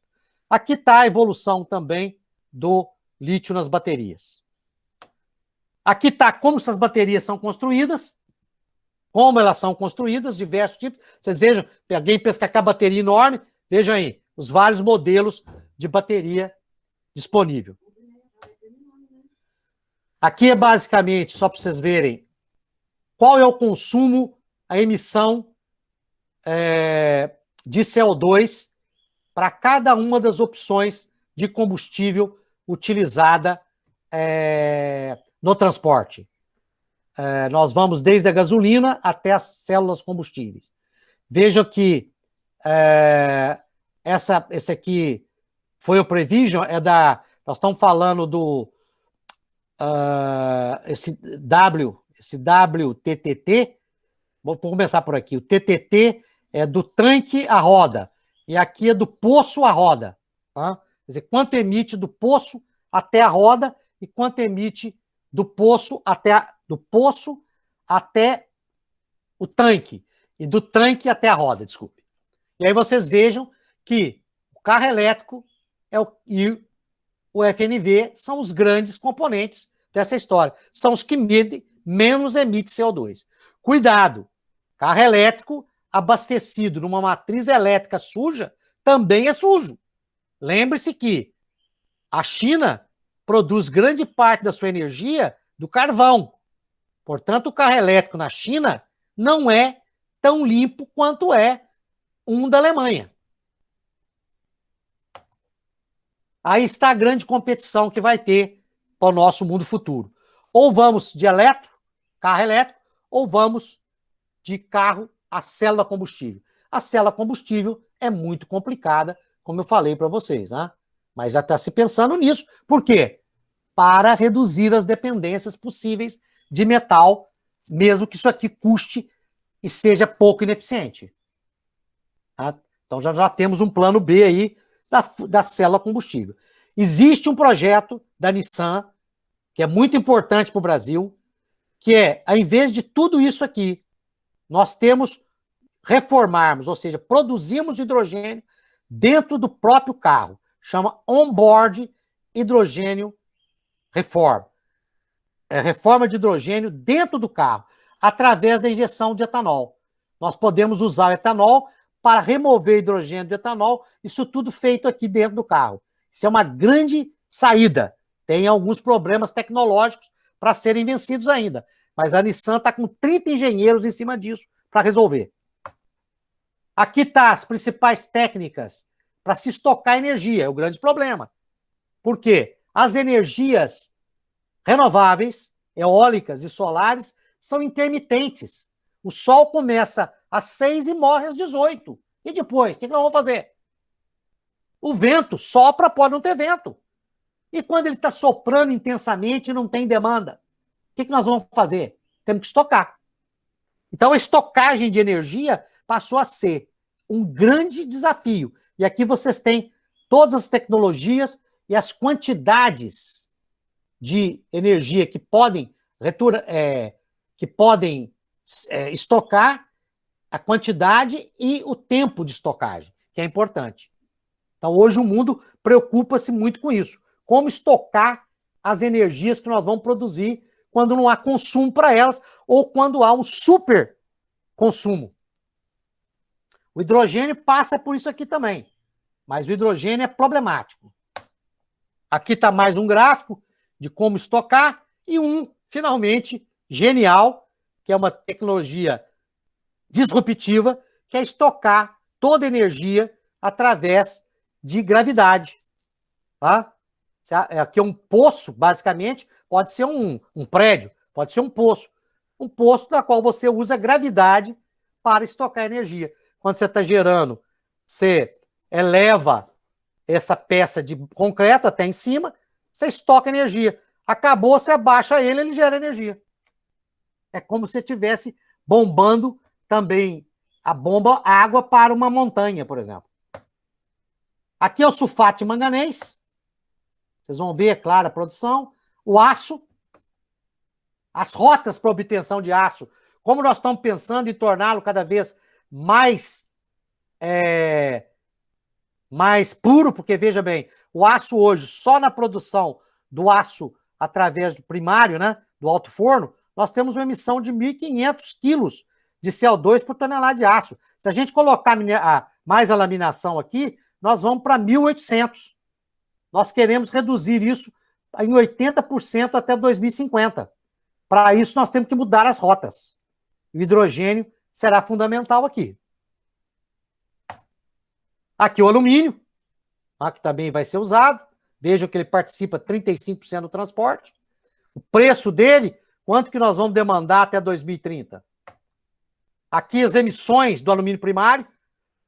Vocês vejam que o alumínio é extensamente emissor de CO2. Enquanto o aço faz 1,8 toneladas, o alumínio faz 11 toneladas. Por isso a tendência de correr atrás do alumínio reciclado. Porém, carros, hoje não dá mais. Hoje o carro está sendo feito com alumínio primário. Não há volume de carro suficiente para reciclar. Aí está a demanda geral de metais no mundo. Lítio, cobalto, grafite. Quanto vai crescer? Esse azulzinho é a situação atual e quanto vai crescer até 2050. É importante esse gráfico, mostrando para vocês. Esse gráfico é recente, eu recebi da Rio Tinto.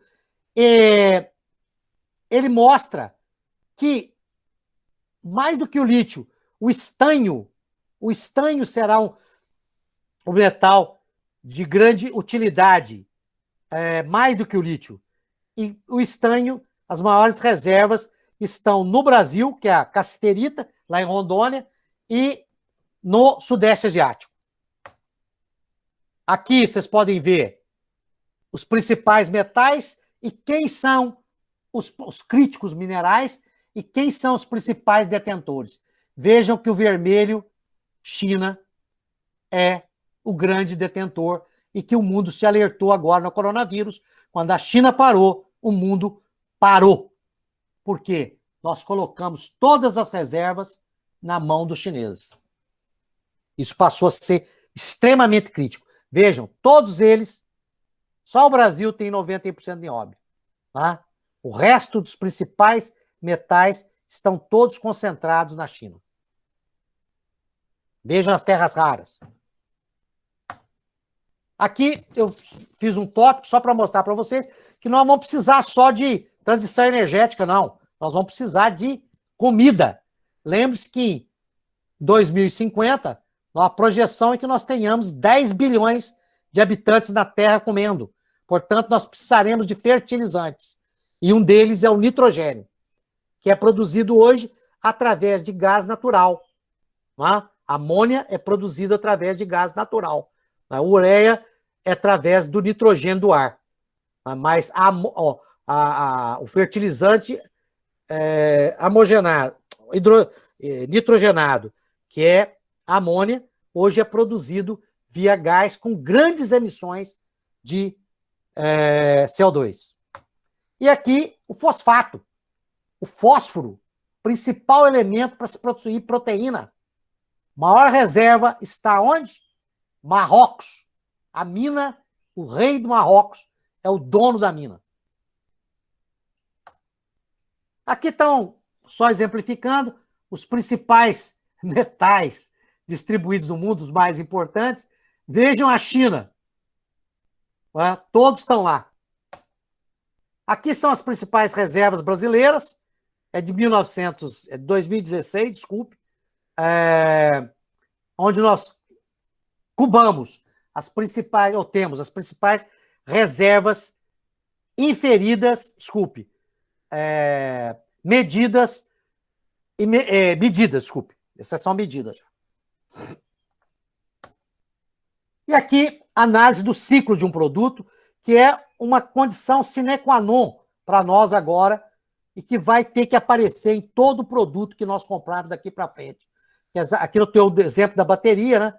A extração do material, a produção, em cada etapa dessa, quanto se emite de energia, quanto se custa, quanto se consome de energia, quanto se emite, quanto série de resíduo, né, por tonelada de material produzido, por quilo de material produzido. E aí, basicamente, a preocupação com o lítio é a reciclagem. O automóvel dura 10 anos, a bateria não morre nunca. Ela simplesmente vai perdendo a capacidade. Ela tem um problema, ela tem a vantagem que ela pode ser reusada, por exemplo, na estocagem de energia em nossas casas. A bateria pode ser reusada. Ela nunca perde a sua vida. Por exemplo, para estocar a nossa energia solar. E aqui tem os vários processos, então, para reciclar a bateria, que é o pirometalúrgico, onde há grandes desgastes, perde-se o lítio, tem motivo. O hidrometalúrgico, a biometalurgia e a reciclagem direta, que é a desmontagem manual. Então, vocês veem, a tendência mundial hoje é de baixa energia, é a hidrometalurgia para reciclar e recuperar com grande eficiência os sais de cobalto, os sais de lítio, os sais de manganês e os sais de níquel. Aí está a performance de cada uma delas em relação aos KPIs, né? Geração de consumo de energia, geração de resíduo, custo de produção, todos desde o melhor até o pior, comparando as 3 tecnologias. Aí são as reciclagens dos PGMs. Aqui a produção primária de PGM, que é os grupos da platina, platina-ródio. A produção primária está localizada na África e na Rússia. As reservas maiores estão na África e na Rússia. E essa aqui, a secundária, a produção secundária da platina e da platina-ródio, que hoje 30% da platina suprida no mundo já é vinda da reciclagem do material secundário, que são o autocatálise que a gente usa no carro. Todo carro tem lá uma colmeia instalada no seu escapamento, que faz a redução das emissões e ele é feito através da catálise com platina. Esse material é reciclado e é responsável, basicamente, por 30% da platina consumida no mundo e 70% vem ainda da fonte primária, localizada em 2 países só. E aí, Luiz, uma ideia... Oi, acabou? O tempo já está... Se você puder finalizar para a gente fazer as perguntas do chat. Obrigada. Só estou acabando agora. Esse é o último. Aqui eu dar uma ideia para vocês que quanto a economia circular é importante nessa transição energética. Vocês podem ver que a gente precisa movimentar 1 tonelada de minério para tirar 1 grama de ouro. E nós podemos tirar essa grama de ouro movimentando 41 telefones móveis. Obrigado pela atenção de vocês, por dedicarem parte desse recurso não renovável de vocês, que é o tempo, em me ouvirem. E muito obrigado. Mas o que eu espero é que essa conclusão final que nós devemos levar é que o mundo pós-pandemia tem que ser mais verde, mais saúde, mais circular e mais diverso. Obrigado. Gisele? Muito obrigada, Luiz. Muito obrigada. Nossa, excelente. Uma aula para nós aqui. Que bom. Eu fico satisfeitíssimo. Eu tenho umas perguntas do chat. Será que dá tempo? Dá, sem problema. Então, tá bom. Deixa eu começar aqui.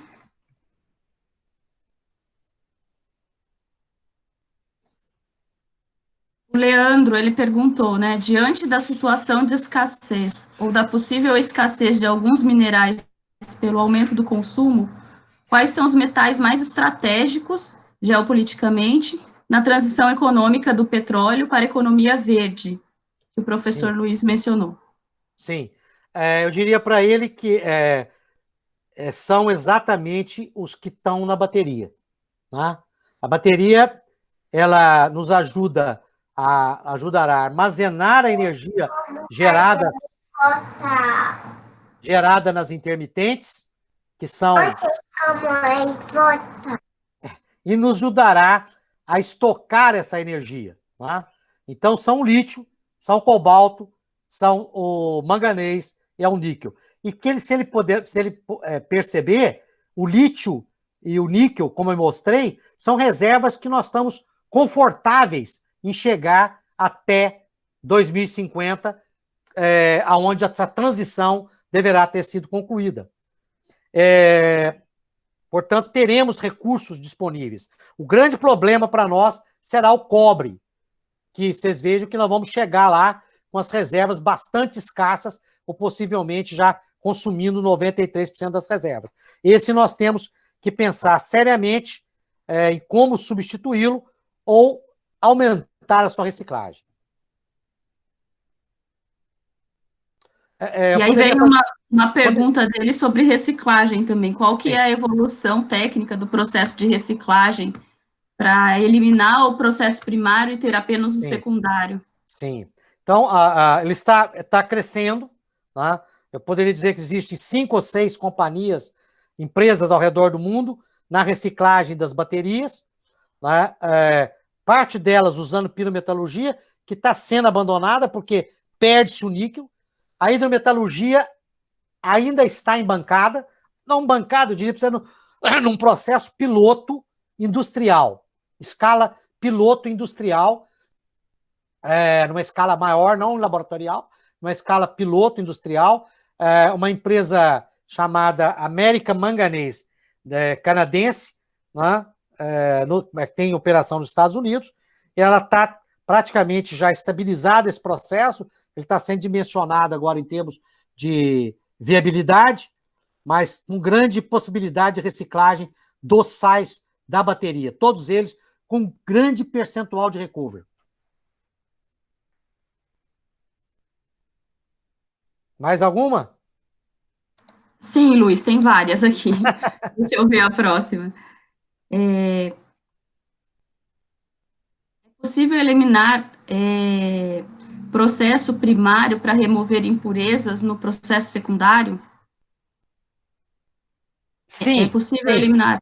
Eliminar impurezas no primário para reduzir o processo secundário. Desde que a gente projete direitinho o que nós queremos fazer. Aqueles exemplos que eu dei do alumínio. Nós fomos projetando as ligas. Os engenheiros de ligas e de aplicabilidade foram projetando, e esqueceram que nós tínhamos que reciclar um dia.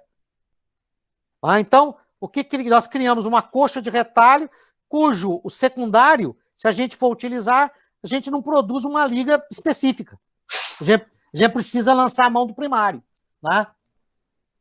Então, por exemplo, o caso da alumínio, uma liga que nós criamos, eu não citei aqui, para aviação, que é o caso do alumínio lítio, para substituir as ligas de alumínio zinco. O lítio causa um grande problema na toda a rede, toda a cadeia de produção do alumínio. Ele contamina o metal e eu não consigo fazer a liga de lítio. Então, o que nós fizemos fazer? Nós solucionamos isso. Nós agora temos um equipamento onde nós moemos a sucata e separamos essa sucata por liga.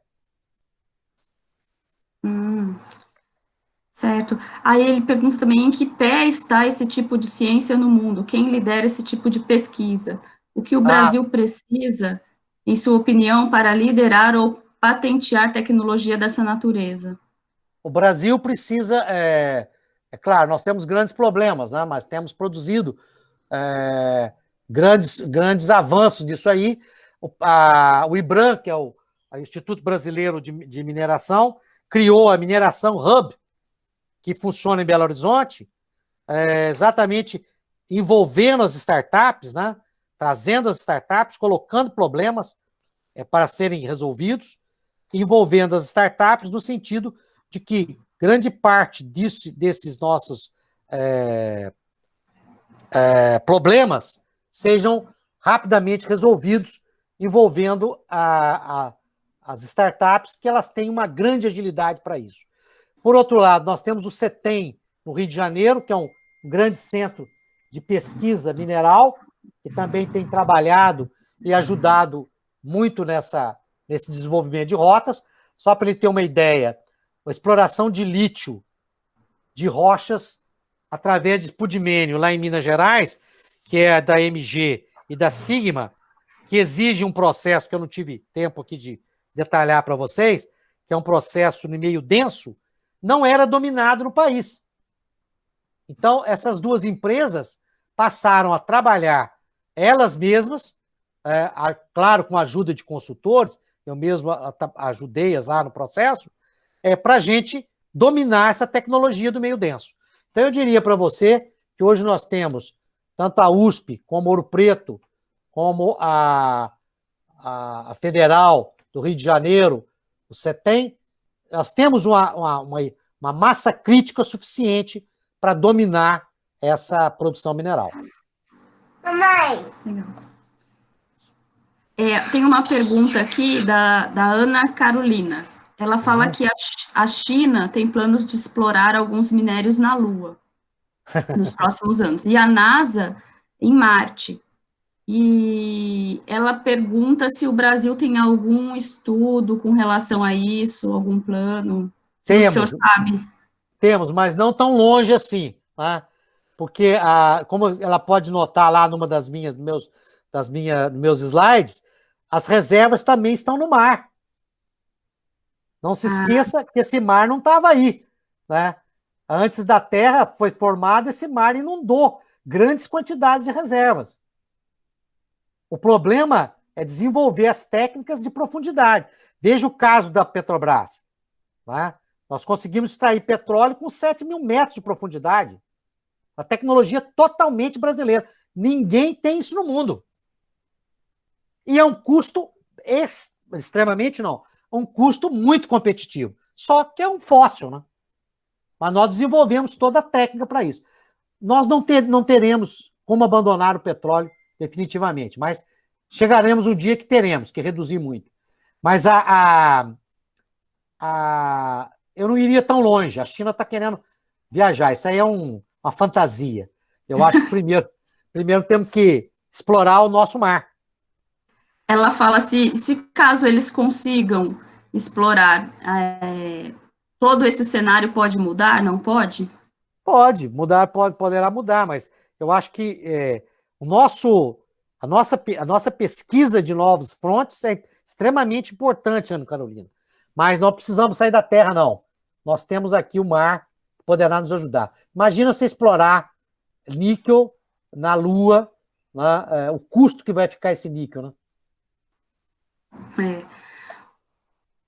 O Renato, ele pergunta, o senhor concorda que o carro elétrico, a bateria de lítio, é uma boa invenção para o transporte ou mais uma invenção de um gigantesco poluidor, se analisarmos o conjunto da obra? Não é... Qual é o nome dele? É Renato. O Renato, eu diria para você que hoje as baterias, de maneira geral, o estudo do Instituto Sueco fez o LCA das baterias para carros leves, nós vimos que a emissão, todo o ciclo, desde do túmulo até o berço, desculpa, até o gate, não até o berço, da produção da bateria, da mina até a porta da fábrica de bateria, nós omitimos aí de 61 a 100 quilos de CO2 equivalente por quilowatt de bateria. O consumo de energia é alto, é 350. Mas se você pegar a vida útil de uma bateria, que é de 10 a 15 anos, ela praticamente neutraliza isso. Em algumas regiões do mundo, onde o grid elétrico é extremamente baixo, é importante levar em consideração o grid elétrico. Você pegar, por exemplo, você pega o Brasil agora, você pode ver isso, tem uma app que permite vocês verem o grid do mundo todo na sua palma da mão. Vou passar para vocês como é que ele chama aqui. É o Electricity Map. Se vocês entrarem agora, abaixarem esse app no Electricity Map e entrarem agora, ele vai dar quanto que nós estamos emitindo de CO2 no Brasil Central. Esse valor é em torno de 80 gramas de CO2, o grid, o que está fazendo a eletricidade, e aonde você vai espetar seu carro. Ele está emitindo 80 gramas de teor de CO2 por quilowatt-hora. Se você espetar isso no carro, vai ser isso que vai entrar do seu carro de CO2. Em 10 anos, você vai calcular o consumo, você vai ver quanto seu carro está emitindo. Então, ele praticamente vai compensar esse grande, não é grande, mas ele vai compensar essa sua preocupação dos recursos naturais. Outra coisa importante é que nós estamos trabalhando nos processos, o processo da Sigma, por exemplo, e o processo da MG de lítio lá em Minas Gerais, é um processo de água totalmente recirculada. Né? Geração mínima de resíduo. Então, hoje a preocupação da geometalurgia é exatamente para não fazer. Antigamente nós começávamos a fazer, depois a gente já via o que fazer com o resíduo. Hoje não. A gente já sabe de antemão quanto vai gerar, qual vai ser a técnica que nós vamos usar, quanto vai custar, entendeu? Então, o carro elétrico, ele, por ser a opção ideal, não ideal, mas uma das opções para que a gente faça a transição. Não há outra. Tá? E nós temos que reduzir os impactos da produção dos metais, obviamente, e que nós estamos fazendo. Por exemplo, isso nós estamos falando para 2050, né? Deixa eu ver, para o aço eu mostrei que nós estamos fazendo, para o lítio nós estamos reciclando. Então, o carro elétrico, totalmente viável, sim, sem grandes impactos ambientais, não diria zero, mas sem grande impacto, com reciclagem das baterias, retornando esse metal e guardando as reservas, isso vai ser um grande foco, mas para isso a gente tem que ter volume, né? Só para ele ter uma ideia. Em 2018, a China reciclou, que é o que mais tem carro elétrico, ela reciclou 75 mil automóveis. 5.500 foram reciclados para recuperar. E o restante foi utilizado para estocar energia. 75 mil carros elétricos foram reciclados na China. O que aconteceu? 5.500, porque a tecnologia não está consolidada ainda, 5.500 eles reciclaram as baterias, removendo os metais. E o restante eles utilizaram para estocar energia eólica e energia solar. Porque a bateria nunca acaba. Muito interessante. O futuro é a reciclagem mesmo, né? O futuro, dessa conclusão final, eu ponho exatamente isso.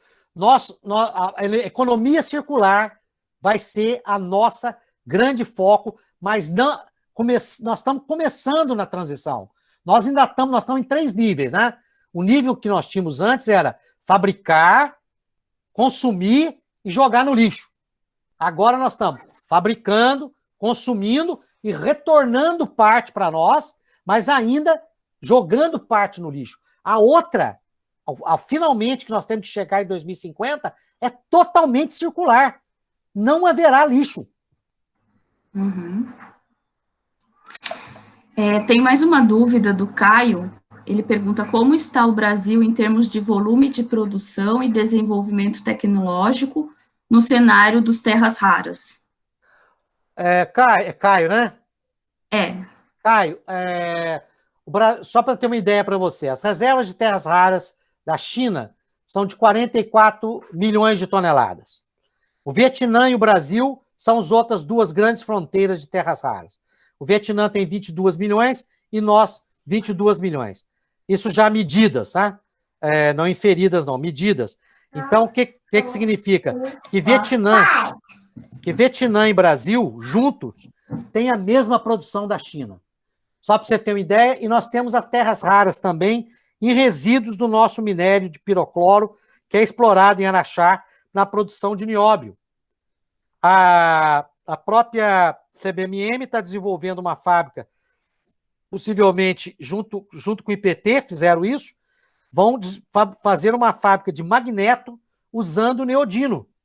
O magneto, você tem uma ideia, é o principal produto a ser aplicado nos geradores eólicos.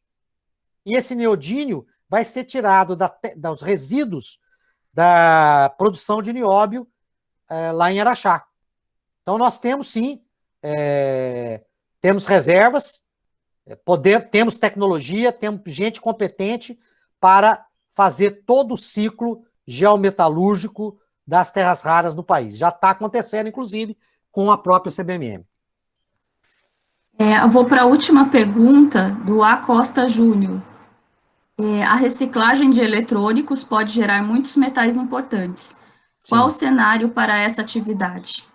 O cenário é pouco. Praticamente nós estamos estocando todo o material eletroeletrônico nos aterros. Tem uma operação pequena no Brasil, não pequena, mas diria uma operação no Brasil, na qual se processa alguma coisa, mas a Unicor, que fica aqui em Guarulhos, que é uma grande empresa de reciclagem, inclusive de baterias de baterias de lítio, que fica na Bélgica, ela aqui concentra parte desses metais retirados dos eletrônicos, mas não os processa no Brasil. Manda esse concentrado para a Bélgica. O Brasil precisa urgentemente desenvolver. Existem também, tanto na UFMG como no IPT, gente trabalhando nisso para desenvolver essa cadeia dos eletroeletrônicos que estão hoje sendo depositados nos lixões. Mas parte deles, muito pouco ainda, estão voltando, mas nós não temos uma cadeia como temos para a lata, por exemplo. Certo. Muito obrigada, Luiz. É isso, eu que agradeço vocês. Vou encerrar por causa do tempo, mas, nossa, a gente podia ter conversar mais um tempão aqui, né? Cada item desse, só do processamento dos metais importantes, acho que a gente pode fazer um outro, na qual eu tive que correr um pouquinho, eu posso me aprofundar mais, fazendo um outro de como obter esses metais, entendeu? Só esse já exige um webinar. Nossa. E você tem, assim, algum livro que você possa indicar para quem é interessado nesse assunto? Tem vários livros, viu, Gisele? Quem tiver interessado, está aí meu e-mail, pode me mandar, o assunto que ele quer tratar, eu direciono. Não existe um genérico, entendeu? São várias fontes, né? Mas, então, muito obrigada. Nossa, a gente só tem a agradecer. E aqui eu não li, mas teve no chat vários elogios, excelente. Que bom, Nossa, o pessoal gostou muito aqui. Eu fico muito satisfeito. A maior recompensa de um professor é ter o retorno dos alunos, né, Gisele? Sim. Eles pediram o teu e-mail. Eu posso colocar aqui? Pode. Qual que é? Está aqui na minha tela, não? Ah, tá. Peraí, deixa eu ver. Aí na minha tela. Tá aí. Meu LinkedIn, meu WhatsApp, meu e-mail. Então tá bom. Tá bom? Já tá aqui e vai ser... A Dani falou que vai ser disponibilizado depois, né? Então, sim. Aí depois o pessoal pode pegar. Exatamente. Então tá. Alô, Gisele, muito obrigado pela atenção de vocês. Obrigada. Um abraço a todos. Até a próxima. Natal. Até o próximo Natal. Isso, obrigada. Nada. Obrigada a todos. Tchau. Abraço a todos. Tchau, um abraço. Tchau.